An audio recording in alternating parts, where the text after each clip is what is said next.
नमस्कार दोस्तों, स्वागत है आपका हमारे चैनल टेल्स बाय यशु पर। यहाँ पर आपको मिलेंगी रोचक और सस्पेंसफुल कहानियाँ। अगर आपको यहाँ पर हमारी कहानियाँ पसंद आती हैं तो कृपया करके आप हमारी वीडियोस को लाइक करें, इसको अपने दोस्तों को साथ शेयर करें और साथ के साथ अपना कमेंट करना ना भूलें। अगर आप इस चैनल पर नए हैं तो कृपया करके इसे सब्सक्राइब भी करें। आपका ज्यादा समय न लेते हुए चलो आज की कहानी को शुरू करते हैं। पिछले एपिसोड में हमने सुना था कि एक तरफ रिया ने यहाँ पर पूरे ही महल में बहुत सारा ही बंदोबस्त का जिम्मा लिया हुआ था। उसने सभी ही लोगों के साथ अपने हिसाब से सारे ही डेकोरेशन को करवा दिया था और रिया के साथ साथ अब वहाँ पर सभी लोग ही बहुत ही खुश हो रहे थे। एक तरफ रोहित के पैलेस में टेरेस को सजाया जा रहा था और सबके मन में अभी यही था कि आखिर मिस्टर करण गुलेरिया की लव स्टोरी क्या होगी, कैसे शुरू हुई थी आखिर करण गुलेरिया की लव स्टोरी। बहुत से कम लोग ही उनकी लव स्टोरी के बारे में जानते थे, क्योंकि अभी इनमें से बहुत सारी तो न्यू जनरेशन थी। इसलिए ही अब उन सब के मन में बड़ी ही एक्साइटमेंट थी कि बस जल्द से जल्द वहां पर सब एकत्रित हो जाएं और करण गुलेरिया के मुंह से उसकी लव स्टोरी सुने। अनिका ने भी आज हेड शेफ से कहकर करण गुलेरिया और अपनी माँ स्वाति मल्होत्रा की फेवरेट डिश बनवाने के लिए कह दिया था, क्योंकि आज की रात जब यहाँ पर करण गुलेरिया और उसकी मीठी मीठी यादों की थी, तो इसलिए अनिका ने ही अपने पापा और माँ की दोनों की ही फेवरेट डिश बनवाने का सारा ही इंतजाम करवा दिया था। और अभी सभी अपने अपने काम में लगे हुए थे। तो वहीं दूसरी तरफ अभी बूढ़े किंग के पैलेस में अभी एक शख्स को लाया गया था। उसे अंदर आते हुए देखकर अब एक फाइटर उस पहले फाइटर से पूछता है कि ये कौन है, क्योंकि जब वो वहां पर मौजूद फाइटर जो देखता है कि सामने से उन्हीं का एक फाइटर एक शख्स को अपने साथ लेकर आ रहा है। उसको देखकर वहां पर मौजूद फाइटर के मन में न जाने ही कितने सवाल आ रहे थे कि आखिर ये कौन है और इसे यहाँ का पता कैसे चला और ये यहाँ पर करने के लिए क्या आया है, क्योंकि वो फाइटर उस शख्स के बारे में कुछ भी नहीं जानता था। लेकिन जब उसने अपने साथी फाइटर से ये सब पूछा तो वो कहता है कि मेरे पास तुम्हें इसके बारे में बताने का समय नहीं है, मैं इसके बारे में तुम्हें बाद में बताऊंगा। ये कहते हुए ही अब वो फाइटर उसे वहां पर थोड़ा सा आराम से रहने के लिए कहकर अब वो उस शख्स से कहता है कि आप ऐसा कीजिए, आप अभी एलिवेटर से सीधा ही टॉप फ्लोर पर चले जाइए और वो आपको वहीं मिलेंगे। और उस फाइटर की ये बात सुनकर अब वो शख्स भी हाँ में अपना सिर हिला देता है और अब वो आगे की तरफ बढ़ जाता है। उस फाइटर के द्वारा बताए गए रास्ते के अकॉर्डिंग ही अब वो एलिवेटर के पास चला जाता है और फिर एलिवेटर के पास जाकर अब वो फर्स्ट टॉप फ्लोर का बटन प्रेस कर देता है। थोड़ी ही देर के बाद वो शख्स अब टॉप फ्लोर पर पहुंच जाता है। तो जब वो शख्स वहां पर पहुंचता है तो वो देखता है कि एक स्टैचू किंग के दरवाजे के पास खड़ी थी। वो वहां पर किंग के दरवाजे के बाहर ही शायद रखवाली कर रही थी। वो शख्स अब उस स्टैचू के पास जाता है और अब वो उस स्टैचू से कहता है, अंदर जाकर अभी किंग से कहो कि मैं आया हूँ, उन्हें मेरे आने की खबर करो। उस शख्स की ये बात सुनकर अब वो स्टैचू भी हाँ में अपना सिर हिला देती है और वो कहती है कि आप यहीं पर अभी वेट करिए, मैं बस अभी किंग से आपके बारे में कहकर आती हूँ। स्टैचू के कहे अनुसार अब वो शख्स भी वहीं पर ही स्टैचू के दोबारा से आने का वेट करने लगा। स्टैचू की इस बात पर अब उस शख्स के भी हाँ में सिर हिला देता है और यहाँ पर स्टैचू अब उसे इतना बोलने के बाद अब किंग के रूम का दरवाजा खोलती है। जब स्टैचू किंग के कमरे का दरवाजा खोलती है और वो अंदर जाती है तो स्टैचू देखती है कि किंग अपने विंडो के पास खड़े हुए कुछ सोच रहे थे। किंग हमेशा ही अपने मन में ही सारी ही कैलकुलेशन करते रहते थे। जब भी किंग थोड़ा सा परेशान होते थे या उन्हें कुछ सोचना होता था तो वो अपनी विंडो से बाहर के नज़ारे को देखते थे, जिनसे उसे सुकून भी मिलता था और वो थोड़ा सा जल्दी भी सोच पाते थे, क्योंकि विंडो के पास खड़े होना ही किंग का सबसे फेवरेट पैलेस था उनके कमरे में। स्टैचू ने अब वहां पर किंग के पास जाकर किंग से कहा, किंग वो आपसे मिलने के लिए आए हैं, क्या मैं उन्हें अंदर भेज दूं? किंग ने जब स्टैचू की ये बात सुनी तो अब उन्होंने भी स्टैचू से कहा, ठीक है, उसे तुम अंदर भेज दो। किंग की बात को सुनकर अब स्टैचू भी उन्हें जवाब देते हुए कहती है, ओके किंग। ये कहते हुए ही अब वो स्टैचू भी किंग को ग्रीट करते हुए वहां से रूम से बाहर निकल जाती है और फिर वो उस शख्स से कहती है, ओके, मैं किंग से बात कर चुकी हूँ, अब आप उनसे मिलने के लिए अंदर जा सकते हैं। स्टैचू की ये बात सुनकर अब वो शख्स भी हाँ में अपना सिर हिला देता है और अब फिर वो किंग के कमरे के दरवाजे को खोलकर अब अंदर चला जाता है। वो शख्स जैसे ही दरवाजे के अंदर गया तो वो अंदर जाने के बाद सबसे पहले किंग के दरवाजे को बंद करता है ताकि बाहर स्टैचू तक भी उनकी कोई भी बात ना आ सके। हालांकि ऐसा नहीं था, क्योंकि स्टैचू किंग के साथ रहते हुए हर एक बात को अच्छी तरह से जानती थी कि कब क्या हो रहा है। जैसे ही वो शख्स अब अंदर पहुंचता है तो किंग अब उसे कहते हैं, बताओ कैसे आना हुआ आज? क्या इंपीरियल ग्रुप में तुम्हारे युवराज ने कोई गलत डिसीजन लिया है क्या? उस आदमी को वहां पर देखकर अब किंग को यही लगता है कि शायद रोहित ने इंपीरियल ग्रुप का हेड होने की वजह से शायद कुछ गलत डिसीजन लिया होगा, जिसके ही बारे में बात करने के लिए शायद आज ये शख्स यहाँ किंग तक पहुँच गया था। उस आदमी को देखकर किंग को यही अंदाजा होता है। अब किंग के इस सवाल पर अब वो शख्स कहता है, कैसी बात कर रहे हो किंग आप? युवराज के ऊपर तो ऐसा हम सोच भी नहीं सकते। अरे वो हमारे युवराज हैं। जब 15 साल की उम्र में ही वो इंपीरियल ग्रुप को अच्छे से चला रहे थे तो और तब उनसे कोई गलती नहीं हुई, क्योंकि 15 साल की उम्र में ही जब उन्होंने इतनी सूझबूझ से इंपीरियल ग्रुप को चलाया था तो बता भला अब उनसे ऐसे ही इतने एक्सपीरियंस के बाद अब उनसे कैसे ही कोई गलती हो सकती है? वो युवराज हैं हमारे, उनसे तो गलती की कोई भी गुंजाइश हो ही नहीं सकती। उस शख्स की यह बात सुनकर अब किंग कहते हैं, तो फिर तुम्हारे यहाँ आने की वजह क्या है? अगर इंपीरियल ग्रुप में अगर कुछ भी गड़बड़ नहीं हुई है, सब कुछ ठीक चल रहा है या युवराज ने कोई भी गलत डिसीजन नहीं लिया है, तो अब क्या तुम मुझे साफ साफ बताओगे कि तुम यहाँ पर क्यों आए हो? अपने आने का कारण बताओ। किंग की ये बात सुनकर अब वो शख्स कहता है कि किंग, मुझे डर है कि कहीं युवराज ने बड़ी रानी के पापा को देख लिया तो वो समझ जाएंगे कि वो जिसे किंग समझते थे वो किंग नहीं थे, बल्कि आप हो। आप तो जानते हो ना कि 15 साल पहले मैंने ही युवराज को आपके कहने पर इंपीरियल ग्रुप के हेडक्वार्टर में ही लेकर मैं उसे आया था, जहां पर वो बड़ी रानी के पिता को ही अपना नाना समझता है। क्योंकि जो भी हमने उस समय पर जब वो रोहित 15 साल का ही था तब हमने उसे जो भी समझाया वो बस उसी के हिसाब से ही उसे अपना नाना समझता है। आज तक बस वो यही समझता है कि बड़ी रानी के जो पिता हैं वही ही उसके नाना है। लेकिन सच तो कुछ हो रही है, वो तो आप ही जानते हैं। मुझे डर है कि कहीं रोहित को सब कुछ सच ना पता चल जाए। उस शख्स की इस बात को सुनकर अब किंग कहते हैं कि तुम्हारे युवराज ने मेरी तस्वीर देख ली है, इसलिए अब मुझे नहीं लगता कि ऐसा कुछ भी होगा, इसलिए वो मुझे ढूंढ रहा है। किंग की ये बात सुनकर तो अब वो शख्स को एकदम से 440 वोट का झटका लगता है। ये बात सुनते ही उसकी आंखें तो फटी की फटी रह जाती हैं। बस अब किंग और वो बस फटी हुई आंखों से अब किंग को ही देख रहा था कि आखिर किंग ये कैसे कह रहे हैं कि रोहित ने उसकी फोटो को देख लिया है। अब अपनी हैरानी को ही छुपाते हुए वो शख्स कहता है कि ये कैसे पॉसिबल है किंग? ऐसा तो हो ही नहीं सकता कि युवराज ने आपके असली चेहरे को देख लिया है, आपकी असली फोटो को देख लिया है। आपको तो बस मैंने ही देखा है या फिर उस स्वाति मल्होत्रा ने देखा है, क्योंकि आपके चेहरे को तो आज तक हम दोनों के सिवा किसी और ने भी नहीं देखा है। तो हम दोनों के अलावा तो आपको किसी ने नहीं देखा, तो फिर युवराज को आपकी तस्वीर कैसे मिली और कहां से मिली? ये तो खुद में ही एक सवाल है कि आखिर युवराज तक आपकी तस्वीर पहुंची कैसे? उस शख्स के इस सवाल का जवाब देते हुए अब किंग कहते हैं, अब इस पहेली का जवाब तो सिर्फ तुम्हारे युवराज के ही पास हो सकता है। वो तो तुम्हारे युवराज ही बता सकते हैं कि आखिर उनके पास मेरी तस्वीर गई कैसे, उन्हें वो मिली कैसे। लेकिन हाँ, एक बात का हमेशा ही ध्यान देना, अगर तुम्हारे युवराज को उस कॉलेज के न्यूरोलॉजी डिपार्टमेंट के बेसमेंट में बने अगर वो उस रूम में ना जा पाए, क्योंकि तुम्हारे युवराज वहां पर उस कॉलेज में गए ही इसी वजह से हैं, ताकि वो वहां के उस न्यूरोलॉजी डिपार्टमेंट के बेसमेंट में जाकर वहां से उस सच को पता कर सके। लेकिन खबरदार, तुम कोशिश ये करना कि वो कभी भी उस बेसमेंट तक ना पहुंच पाए। जिस दिन वो उस बेसमेंट के पास पहुंच गए तो ये देख लेना कि उस दिन सारा का सारा सच ही तुम्हारे युवराज जान जाएंगे, और जो मैं बिल्कुल भी नहीं चाहता। और जितना भी हो उसे याद नहीं आए कि उससे कुछ, और जितना भी हो उसे कुछ भी याद नहीं आना चाहिए।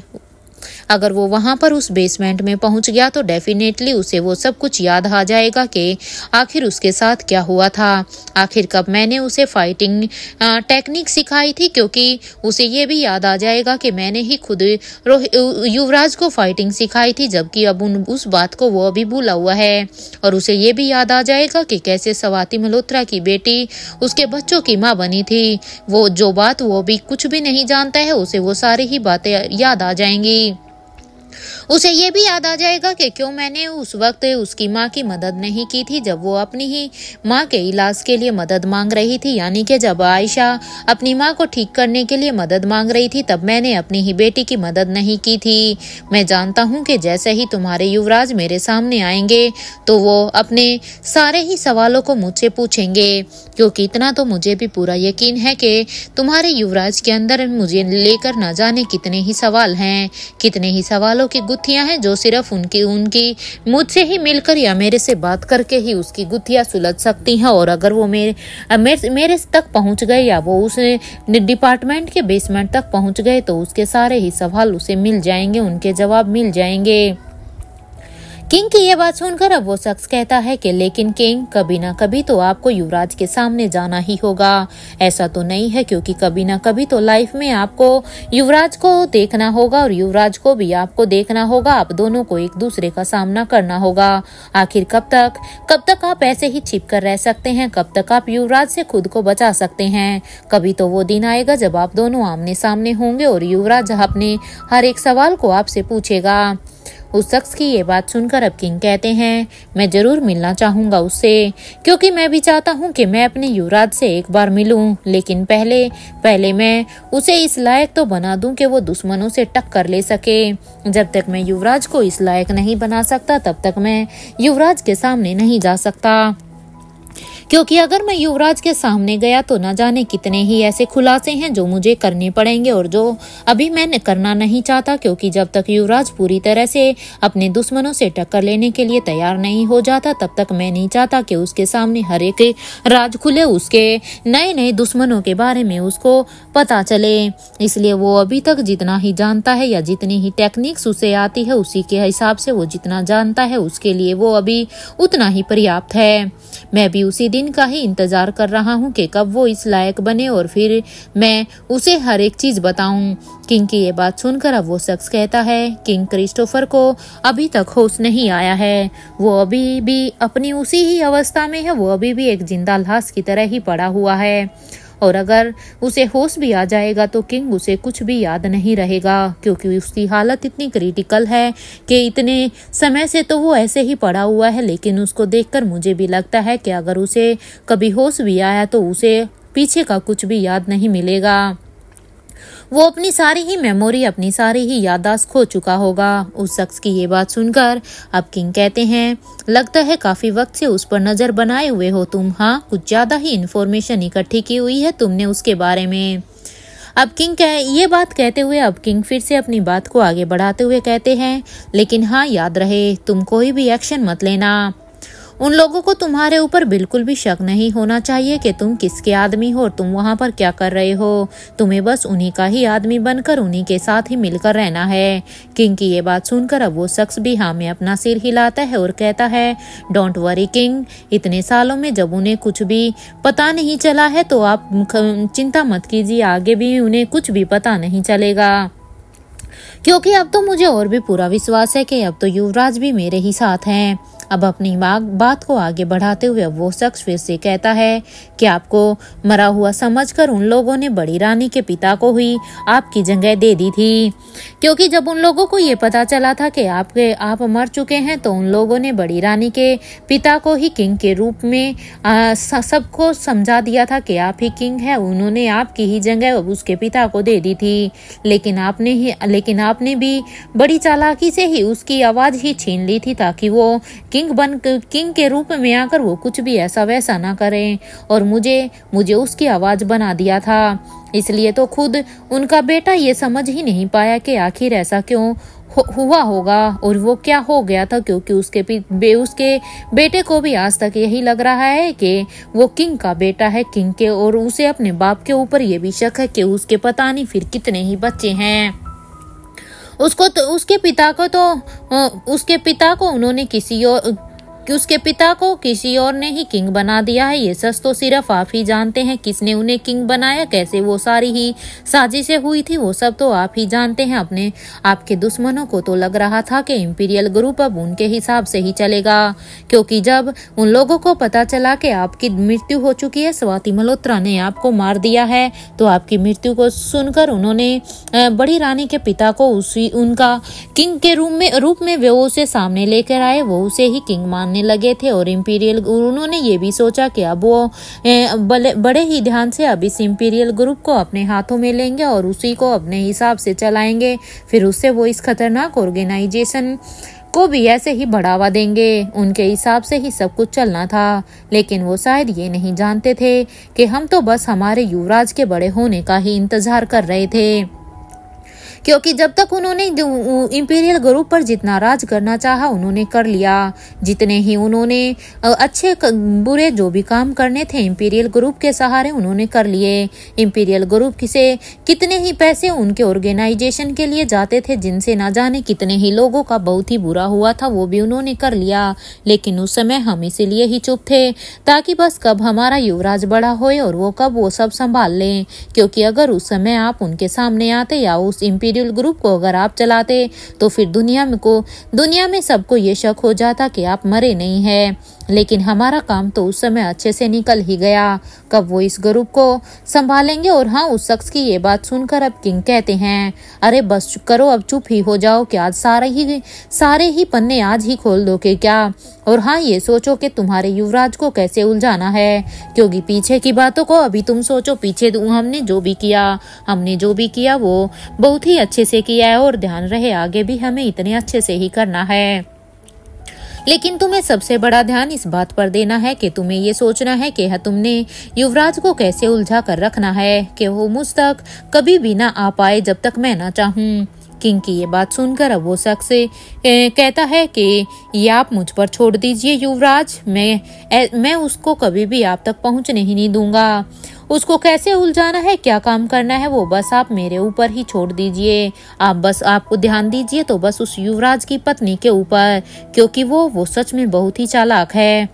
आप बस उसकी पत्नी को संभाल लेना, बाकी सब तो मैं अपने आप ही संभाल लूंगा। युवराज को कैसे भटकाना है वो मैं अच्छी तरह से जानता हूँ, लेकिन मुझे उसकी पत्नी वो मुझे थोड़ी सी उससे भी कुछ आगे नजर आती है। पता नहीं, जब ये दोनों इकट्ठे होते हैं तो चाहे कितना भी बड़ा राज क्यों ना हो, ये उस राज तक धीरे धीरे पहुंच ही जाते हैं।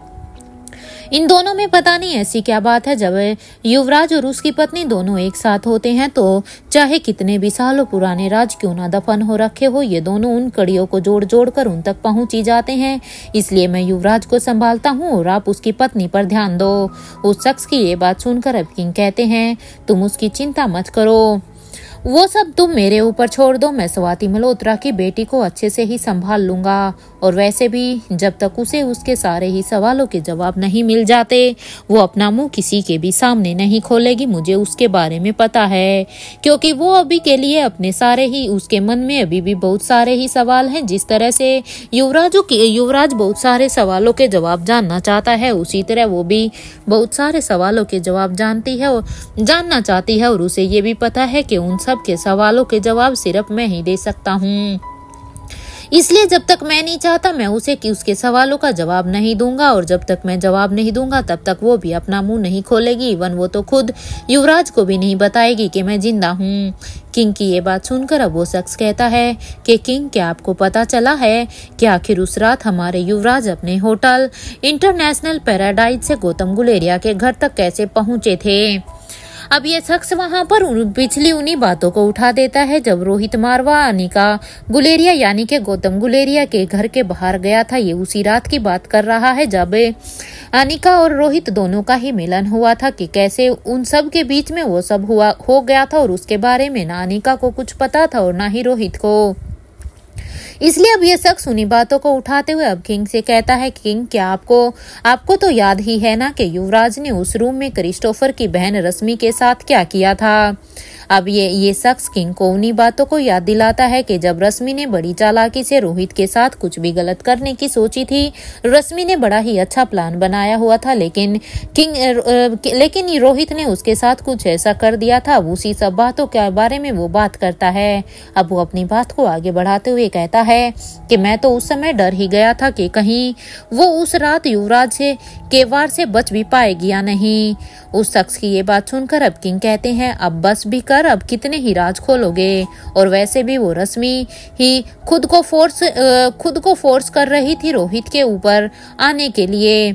इसलिए ही तो ड्रग एडिक्ट होने के बाद भी रोहित ने उस पर कराटे का एक दाव चल दिया था। किंग यहाँ पर उस शख्स को कहते हैं कि वहाँ पर सारी गलती उस रश्मि की ही थी, क्योंकि वहाँ पर रश्मि उसके साथ एक रिलेशन बनाना चाहती थी। लेकिन भले ही युवराज उस समय पर ड्रग एडिक्ट थे, क्योंकि हमने उसे ड्रग दिलवाया हुआ था, लेकिन फिर भी ड्रग एडिक्ट होने के बाद भी उन्होंने वो अभी भी वो अपने पूरे ही होशो आवाज में थे। वो रश्मि को अच्छी तरह से जानते थे और इसलिए रश्मि से बचने के लिए जब वो उसे फोर्स कर रही थी अपने ऊपर आने के लिए, तभी उन्होंने उसके ऊपर अपने मार्शल आर्ट का एक दाव ऐसा मार दिया था जिससे तो लग रहा था कि वो मर ही जाएगी। यहाँ पर सारी ही गलती उस रश्मि की थी। और फिर युवराज उसके रूम से बाहर निकल गया था। लेकिन इसके बाद का क्या किंग, इसके बाद का तो पता नहीं, क्योंकि आपके कहने पर ही मैंने हमारे युवराज को उस रूम के बाहर आने की सारी ही फुटेज डिलीट कर दी थी। अब किंग यहाँ पर उससे कहते हैं कि यहाँ तक तो ठीक था कि किंग के युवराज उस रश्मि के कमरे से निकल गए थे उस होटल से, लेकिन उसके बाद क्या हुआ था। तब वो शख्स कहता है कि पता नहीं उसके बाद का तो, क्योंकि मैंने तो फिर वहां से उसके बाहर से निकलते हुए सारी फुटेज को हटा दिया था। और फिर वो दूसरे दिन मुझे तो युवराज सीधे ही गुलेरिया हाउस के बाहर ही बैठे हुए मिले थे। उस रात फिर क्या हुआ मुझे उसके बारे में कुछ भी नहीं पता। वो यही कह रहे थे कि युवराज वहां पर उस घर के बाहर बैठकर बस यही कह रहे थे कि मुझे अब उससे शादी करनी होगी और उसे पूरी ही डिग्निटी के साथ मारवा हाउस लेकर जाऊंगा। मैं उसे पूरे ही समाज के सामने अपनी पत्नी का अधिकार दूंगा, क्योंकि अगर मैंने गलत किया है तो मैं उसे हर वो चीज दूंगा। वो अपने आप में न, क्योंकि उस समय भी वो थोड़े बहुत नशे में नजर आ रहे थे और उनसे रात में जो भी कुछ हुआ उसका उन्हें बहुत ही उनकी चिंता खाए जा रही थी। इसलिए ही वो बार बार बस यही बात बड़बड़ाए जा रहे थे। वो इतना ही कह रहे थे कि मैंने उसे तभी उनको ऐसे बड़बड़ाते हुए देख के मैंने उसे इंजेक्शन को युवराज को इंजेक्ट कर दिया था जो आपने मुझे उस समय करने के लिए बोला था। और उसके बाद क्या हुआ किंग, ये तो आपको ही पता होगा ना। अब उसके बाद मुझे नहीं पता कि क्या हुआ और क्या नहीं। उस शख्स की ये बात सुनकर अब किंग कहते हैं कि सुना है कि उस रश्मि ने रोहित के सामने काफी बकवास की थी उसके बेटे के बारे में। अब किंग यहाँ पर उस शख्स के सामने उस बात को उठाते हैं जब रश्मि ने रोहित को कहा था कि वो उसके बेटे की माँ है, क्योंकि जब रश्मि ने ही रोहित के सामने अलेक्जेंडर के होने की बात कही थी और साथ के साथ ये भी कहा था कि उसे रश्मि को अपनाना ही होगा क्योंकि वो उसके बेटे की माँ है। किंग की बात का जवाब देते हुए अब वो शख्स कहता है, हाँ किंग, उसने कहा तो बहुत ही कुछ था, लेकिन मैंने फिर से इस बात को इग्नोर कर दिया था, क्योंकि उसकी वजह से ही हमारे युवराज को हमारे छोटे युवराज यानी कि अलेक्जेंडर के बारे में पता चला था। क्योंकि सिर्फ एक उसी औरत ने ही युवराज को सब कुछ बताया था, तो इसलिए ही उसकी इस बात को देखकर ही हमने उसे छोड़ दिया था। युवराज ने भी तो उस रश्मि को कोई कम सजा नहीं दी थी, इसलिए हमने उसे और सजा देना ठीक नहीं समझा। मेरे ख्याल से उसके लिए इतनी ही काफी सजा थी जो उस समय पर युवराज ने उसे दी थी। उस शख्स की ये बात सुनकर अब किंग कहते हैं, क्या वाकई में उसके लिए वो जो सजा उस समय युवराज ने दी थी वो काफी थी? नहीं, बिल्कुल भी नहीं। अरे तुम ये कैसे कह सकते हो? मेरे 6 साल के बच्चे को वो खाने के लिए सिर्फ गाजर ही देती थी। क्या उसकी ये इंसानियत थी? अरे उसके लिए तो सजा इससे भी और भी बदतर होनी थी। और तुम कह रहे हो कि उसके लिए इतनी ही काफी सजा थी। तुम्हारे युवराज ने तो उसे सिर्फ 5 दिन तक ही भूखा रखा था। अगर मैं तुम्हारे युवराज की जगह होता ना तो मैं उसे गाजर खिला कर ही मार देता। वो उसे जीने का कोई भी अधिकार नहीं था। मैं उसे ऐसी मौत देता कि उसे भी याद रहती कि एक छोटे से बच्चे को सिर्फ एक गाजर के सहारे कैसे रखा जाता है।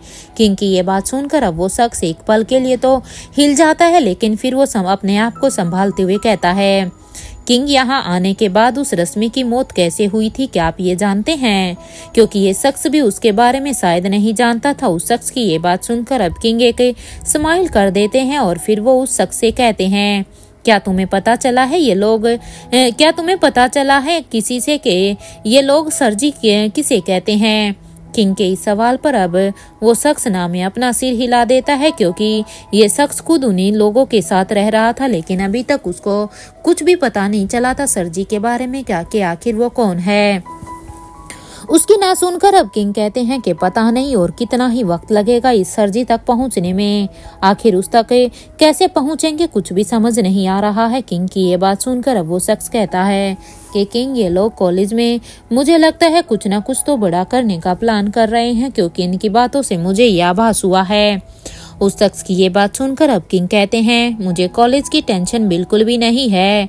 रोहित और अनिका के पास एक बहुत बड़ी टीम है, वो कॉलेज को संभाल लेंगे, इसलिए मुझे कॉलेज की टेंशन लेने की कोई भी जरूरत नहीं है। मुझे इन दोनों के ऊपर पूरी तरह से विश्वास है। जहाँ पर ये दोनों होंगे वहाँ पर कुछ गलत हो ही नहीं सकता।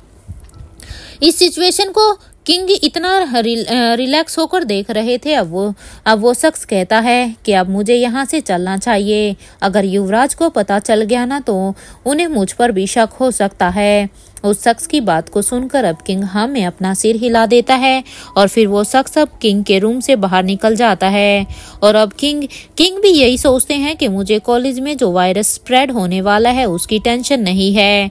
उसका एंटीडोट तो खुद अनिका भी बना सकती है, क्योंकि मुझे इतना तो पूरी तरह से विश्वास है। अगर वहां पर उसे उस वायरस से रिलेटेड एंटीडोट बनाने की जरूरत पड़ी तो अनिका उस एंटीडोट को रातों रात बना सकती है। लेकिन उस वायरस का क्या जिसका एंटीडोट बनाना सालों पहले स्वाति मल्होत्रा ने भी छोड़ दिया था। उसे तो अब तक उस अधूरे काम में लग जाना चाहिए, वरना पता नहीं कितने ही निर्दोष लोगों की जान पर बन आएगी। अब किंग यहाँ पर उसी वायरस के बारे में बात कर रहे हैं जो इन लोगों ने बड़ा ही एक खतरनाक वायरस बनाया हुआ था, लेकिन जिसका एंटीडोट अभी तक इस दुनिया में था ही नहीं। क्योंकि इस एंटीडोट को बनाने के लिए स्वाति मल्होत्रा ने सालों पहले बहुत मेहनत की थी, लेकिन फिर उसने उसे अधूरा छोड़ दिया था। अब किंग उसी के बारे में सोचते हैं कि अब तक तो स्वाति मल्होत्रा को उस वायरस को बनाने के लिए लग जाना चाहिए। अब किंग यही सोच रहे थे तो वहीं दूसरी तरफ अब तक झाड़ियों के बीच बने एक घर में एक आदमी कहता है कि क्या लगता है हमें यहाँ इस बार ये सभी कामयाब हो जाएंगे या नहीं, या फिर दिल्ली और कर्नाटक आइलैंड की तरह ही इन सभी की हार हो जाएगी। वहाँ पर एक शख्स उसका घर के अंदर कहता है। उस आदमी की ये बात सुनकर अब उसके सामने बैठा हुआ एक दूसरा शख्स कहता है, अरे भाई शुभ शुभ बोल, वरना हम सर जी को क्या जवाब देंगे। अगर अब की बार भी हमारे साथ वही सब हुआ जो हमारे साथ दिल्ली और कर्नाटक में हुआ है तो फिर हम सर जी को कोई भी जवाब नहीं दे पाएंगे।